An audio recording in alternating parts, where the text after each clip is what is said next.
Première époque, nous sommes en 1945, c'est la fin de la guerre.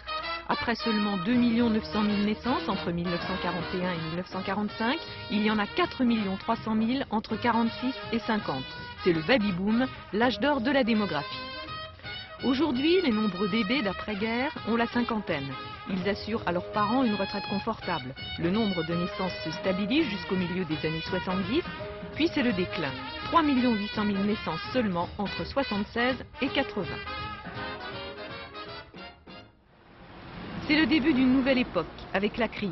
Choc pétrolier, inflation, chômage.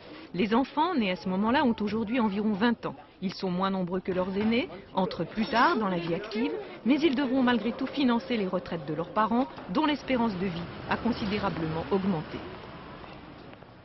C'est la troisième époque, la plus critique. Il y a 11 millions de retraités aujourd'hui, ils seront 17 millions en 2020.